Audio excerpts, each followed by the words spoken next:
Hopping through the water.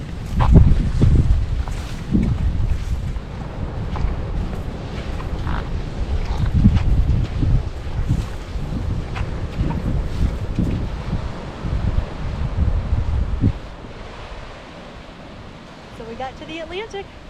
This is awesome.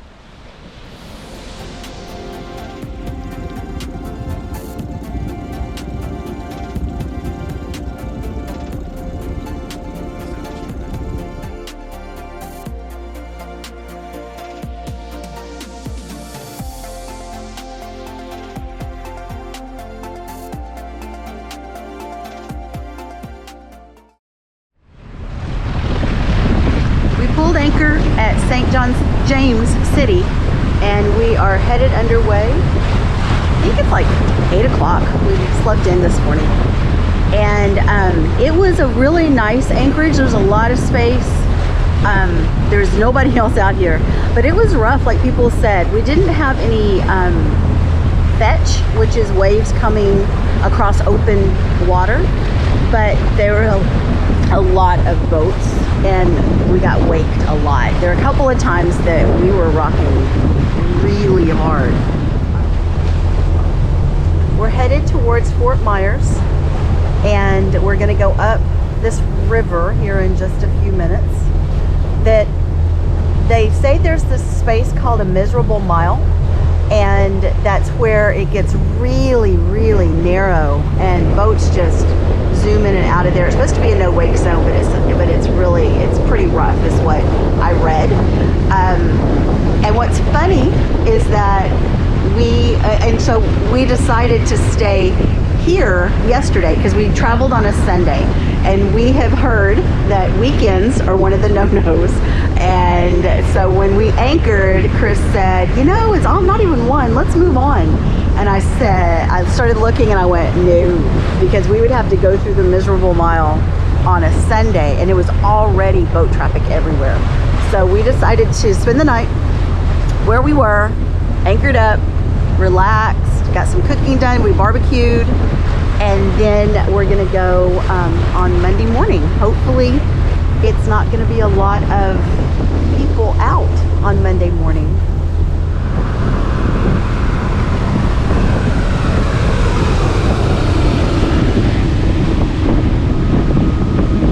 We're in this section headed up into the Okeechobee waterway.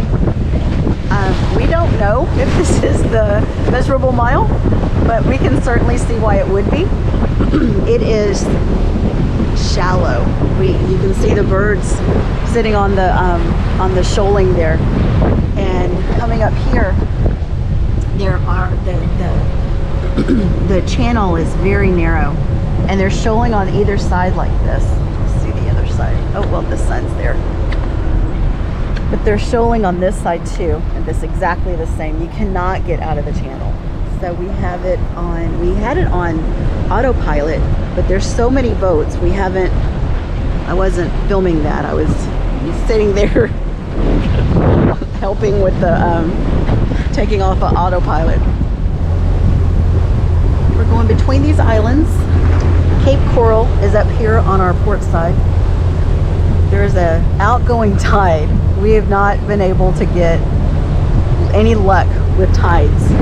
Tides are always in the middle of the morning. The low tide's in the middle of the morning. So we're fighting a current in the outgoing tide. And there's two boats behind us, I just see. Looks like one might be a looper, but I don't know. They're going faster than us.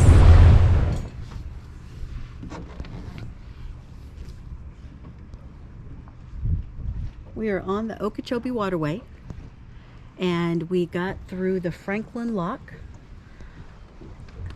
The lockmaster was very kind and helped us. It was a very easy lock to get through. There's the spillway and the lock in the distance up there.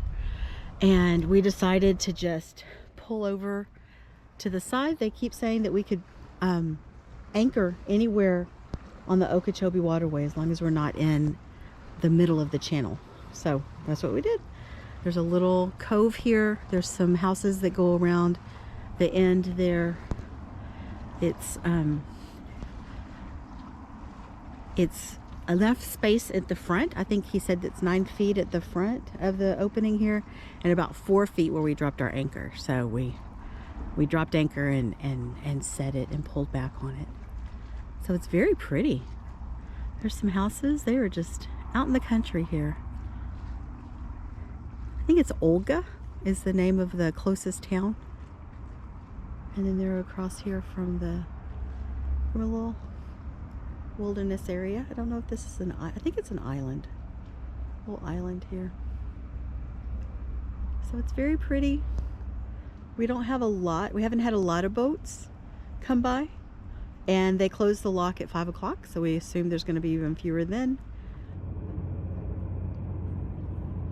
You can see the sun rising above the trees over there at the end of this passageway.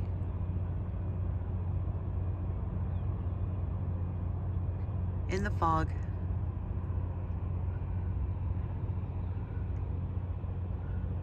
What a beautiful morning. There's fog on the water.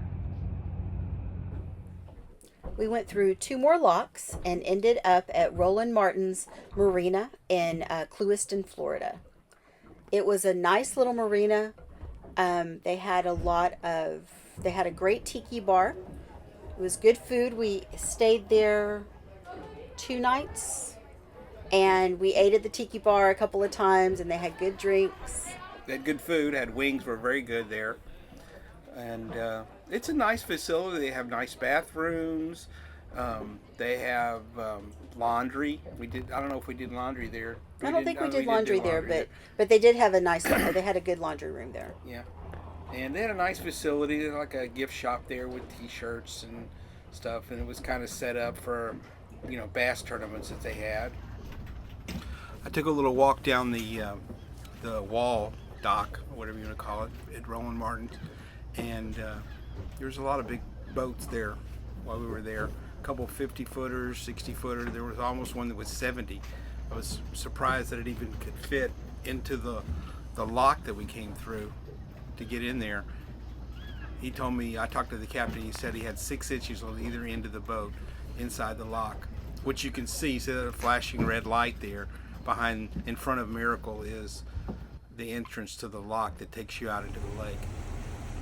We are in the channel, leaving Roland Martin's Marina, in the channel of the Lake Okeechobee. There's like a big sea of grass around the lake here, so we haven't even seen the lake even though we're on it, because it's just grass. Alright, we've gone through the lock that's 200 yards from Roland Martin's Marina, which was a nice place to stay. We stayed there 2 nights.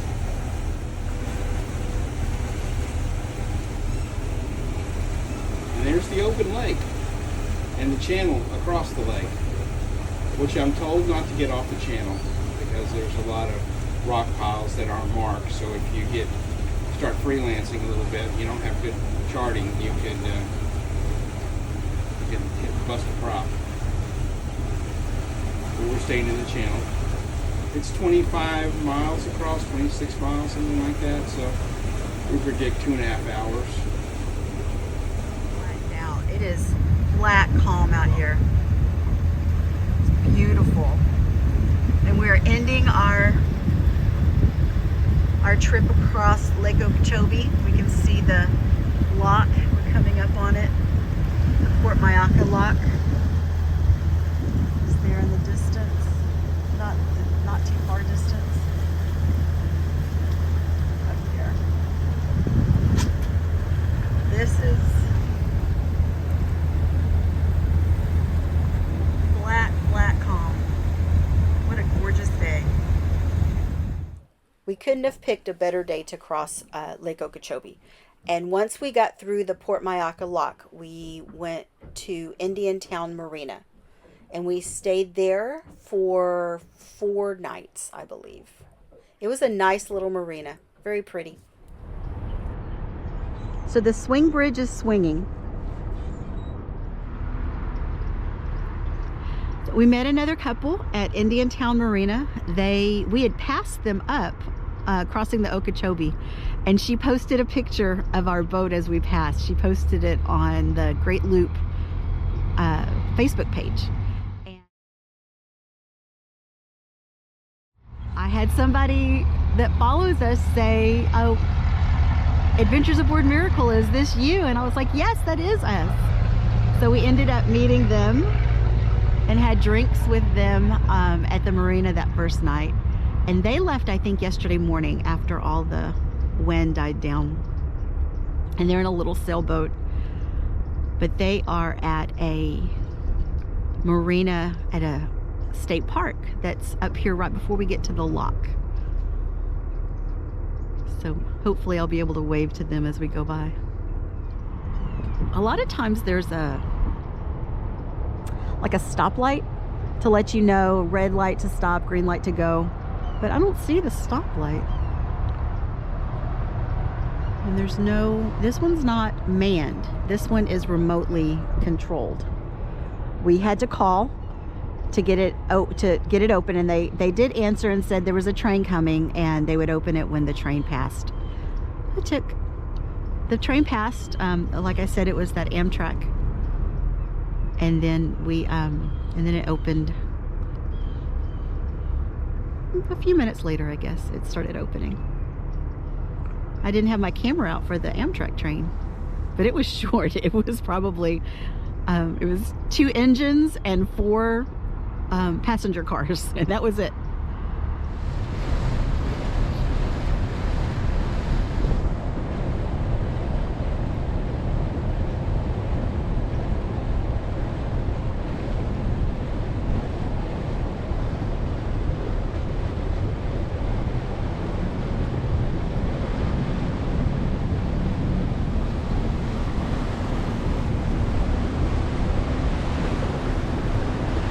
So this railroad bridge is only 7 feet height, so there's no way to get under that. But it looks like this bridge, I guess it says right here on that board that this car bridge is 56 feet high. It says minimum clearance. A lot of times that's on the end, on the edges here, and then it's higher in the middle. This one doesn't say, so I don't know.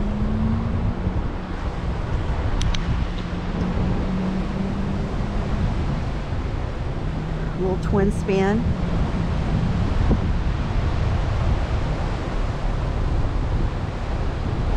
We got lots of room, as you can see. 55 feet is tall.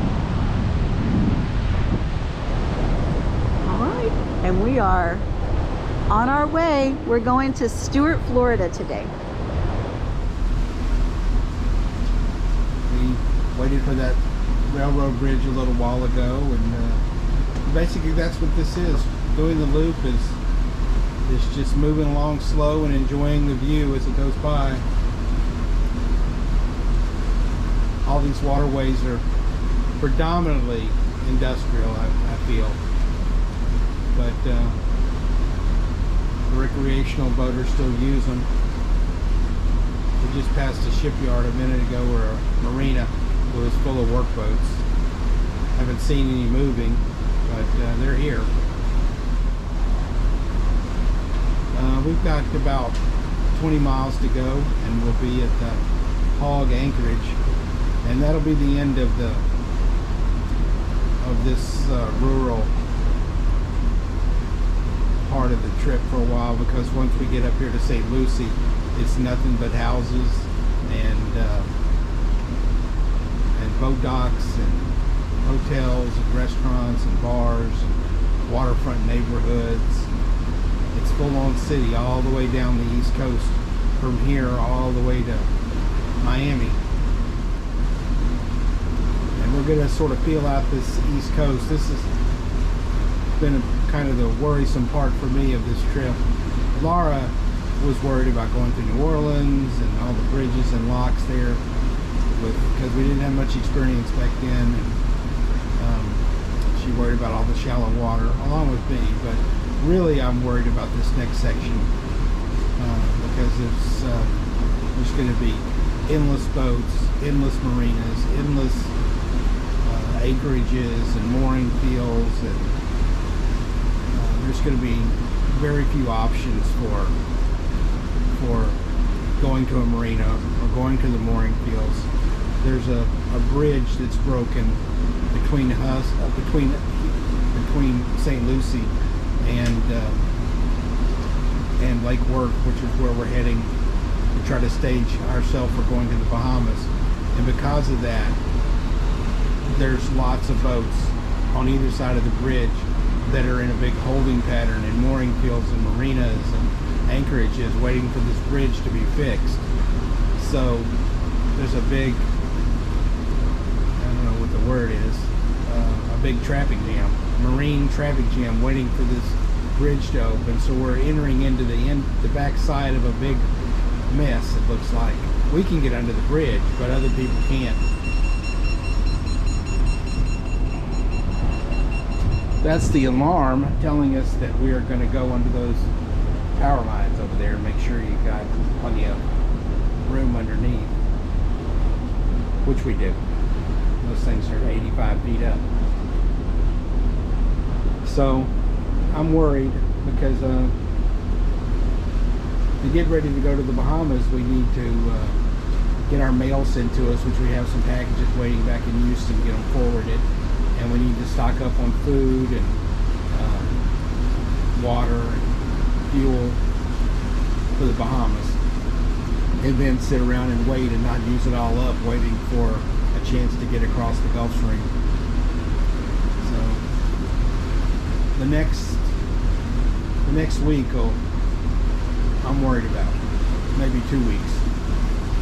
It's no longer just get up every morning and go to the next place. Now it's find us some place to sit and wait for the weather to be good to get across to the Bahamas.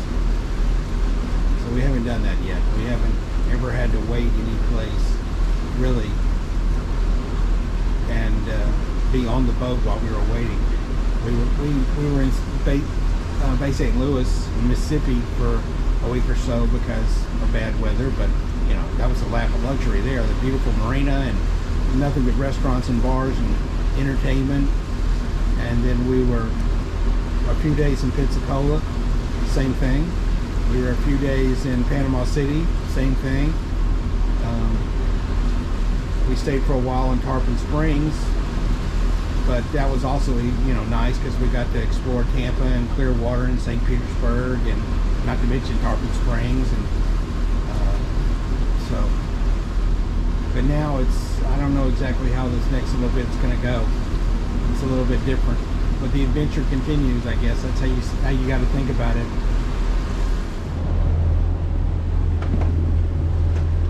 We are still on the St. Lucie River, and these are some pretty houses. And they have a great view because they are across from this area over here. I don't know if this is like a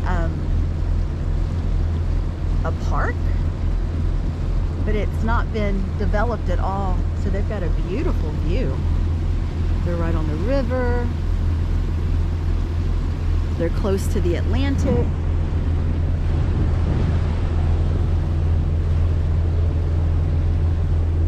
A lot of houses I've seen, they're just right on top of each other when they're on these waterways.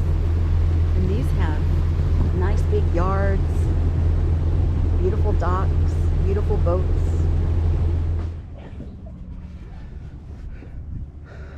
This is Hog Cove in Port St. Lucie. This is where we're going to anchor for the night.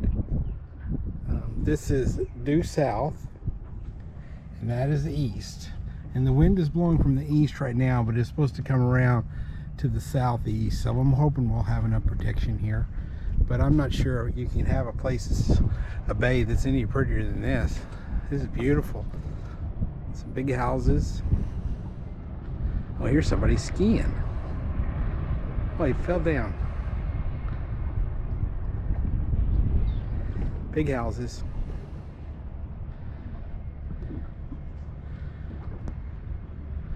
all around us here. Big boats too. Grove of palm trees. We really are in Florida now. South Florida. Absolutely beautiful. It's like 2 o'clock in the afternoon.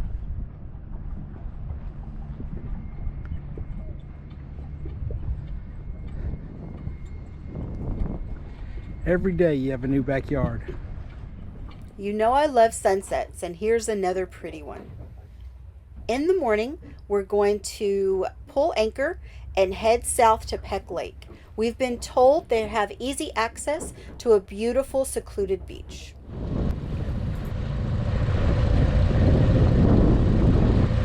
We're anchored in Peck Lake, which is south of Stuart, Florida.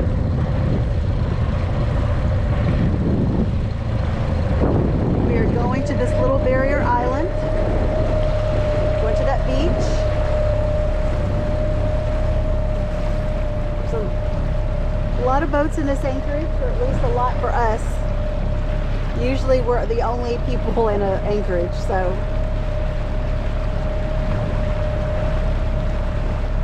We met the couple in the boat behind us, and they told us about this little area here that we're going to walk about 2 minutes and get to the other side, which is the Atlantic, and so we'll be on the beach in just a second. Stop it.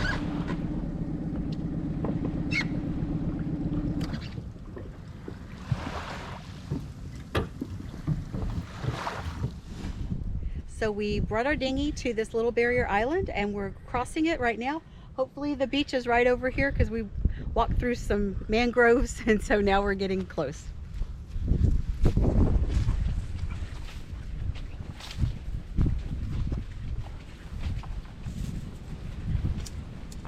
Hopping through the water.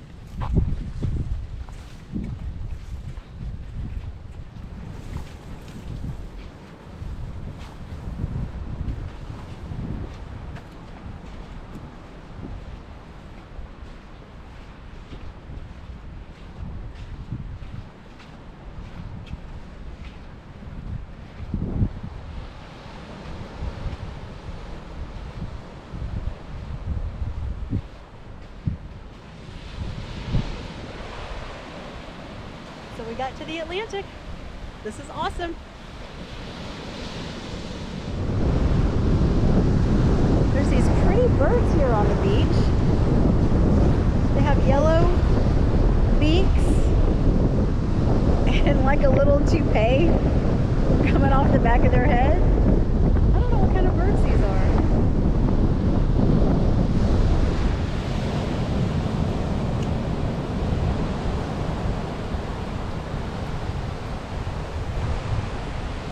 Beautiful. If you haven't already, please subscribe so you won't miss our trip next week to West Palm Beach.